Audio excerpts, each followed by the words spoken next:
Right. Keeping an eye on time, we have Randy Weingarten has joined us, and I think it's appropriate now to bring her into the conversation, and then from there we'll move to Q&A. So Randy, over to you. Thanks, Mark. It's been a joy to actually listen to all of you. And Stephanie, I'm glad that you're on one of these Biden Bernie unity committees. And, I know that the economic, we had our first Biden Bernie, I guess I should say Joe Bernie unity committee on education K through 20. And your voice, we talked about how we should be talking to the economic committee too. James, it was wonderful listening to you. Luce, you're always on the front line, and Jeffrey the same, and Mark the same. I just, as I was actually listening as opposed to talking, what we did in the beginning of the 20th century in terms of K-12 is part of, frankly, what we need to do in terms of higher ed. It becomes part of the public good, as opposed to it being a private good. Even the land grant institutions have become part of the marketplace that gets sold to people as to, whether you want to go to a community college or whether you want to go to a private college or state college. It has not become part of the fabric of what we as a country need to do for our students. And in some ways, if we think about not just the crisis today, which is a huge crisis, and I would actually agree, I'm very worried about this. I'm less worried about K-12. I'm much more worried about what is going to be left in a year from now in terms of many of the both public and non-Harvard type private colleges and universities, including HBCUs. And when I say non-Harvard type, I mean types that don't have huge endowment plans, about what gets left, particularly if we don't get anything near what we have, what Pelosi and others have put forth in terms of the HEROES Act. But in terms of the longer term, this whole notion of the university brings intellectual heft. The university is economic development. The university is not simply a craft, is not simply an entity by which you learn a particular craft. And that work, we have not done enough of that work to change that narrative in the United States, to the point that 49 states cut their budgets in 2008 and beyond, cut their higher ed budgets. And that created so much of the downward spiral, the sense that, and I don't have the numbers in front of me, but that adjuncts and graduate workers essentially make up the muscle of who teaches in universities and colleges, as opposed to full-time tenured faculty.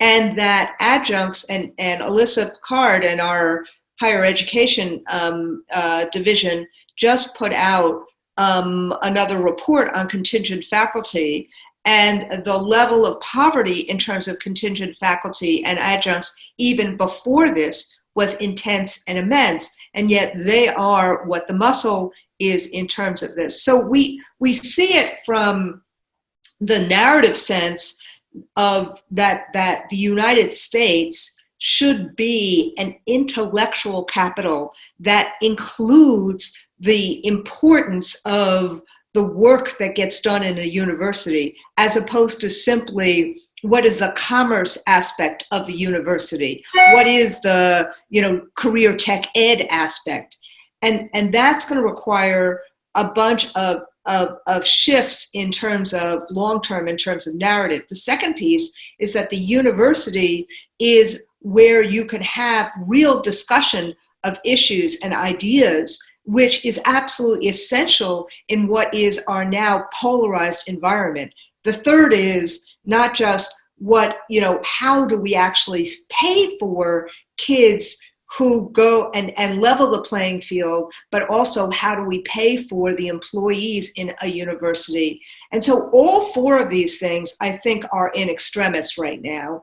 And in some ways, just like the Flexner report really changed the path of medical education, I think in the next administration, assuming it is a Biden administration, and that's something that one has to work on day and night, but we really need to think about how we position college and university as really important public goods, not just for a student to get and have a college education, but really important public goods within our communities, within the economic, the democratic, and the intellectual heft of the communities in which they operate. In some ways, like the land grant was initially when we saw that so many years ago. In the short term, and I actually, when I walked in today to this Zoom, I hadn't really been thinking about it that way, but your presentation and both the passion as well as the intellectual heft that is here today. Think about, it's not just that I'm so proud that 3 of you are our members, but think about what we create for America and the world. Think about where the scientists come from. Think about where the doctors come from. It's all based in terms of what we do in a university level, and not just the rigor, but the interest and the inquiry and the creativity, on and on.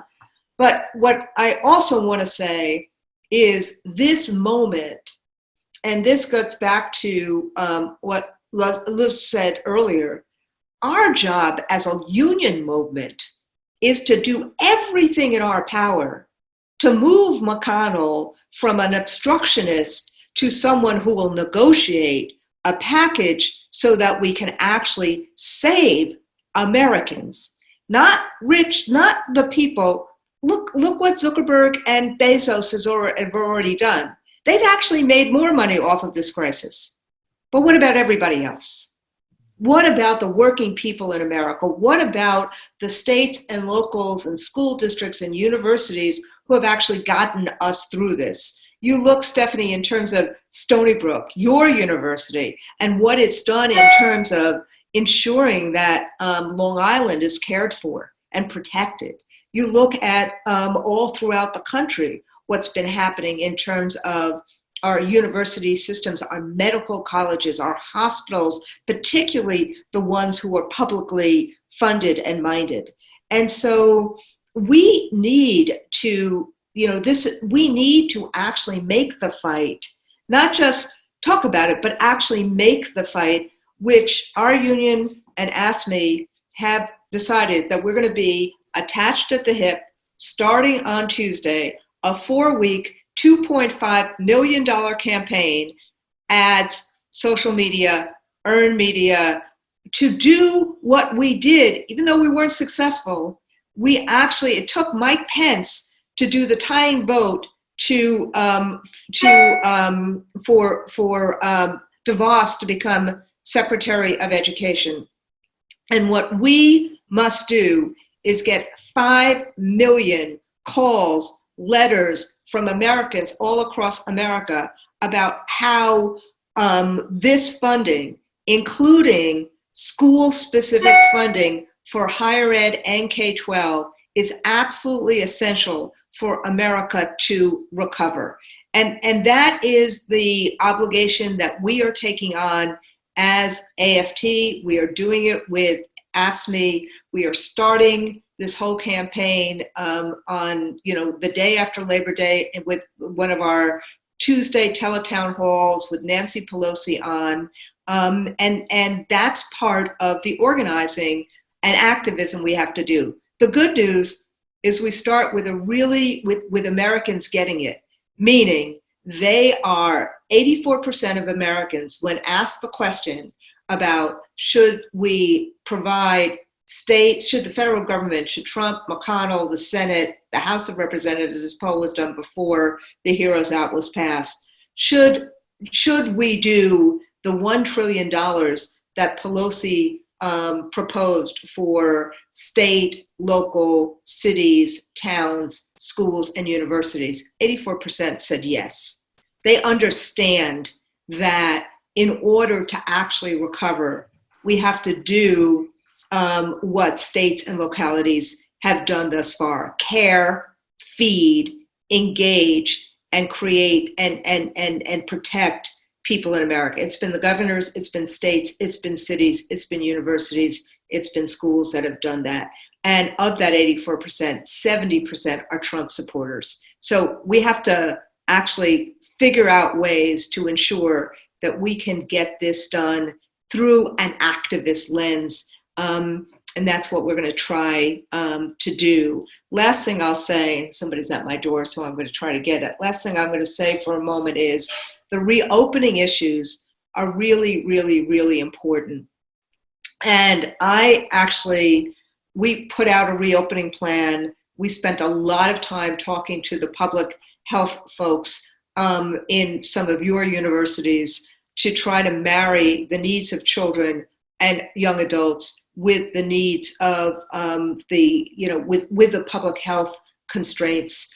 And yes, I think that we're not going to be opening a whole lot of universities. And I agree with what people have said about, the issues about big classrooms and all this. I'm not going to go through what that plan says. But I do think we have to find ways, to the extent that it's responsible and careful and safe, we have to find ways to reconnect people in a non-virtual setting. And that's something that we would love to work with this group on. Sorry about my dog. We'd love to work with this group on as we are working with our own members as well. Okay, that's great. Thanks, Randy. I'll let you go at that point. Clearly, someone's at the door.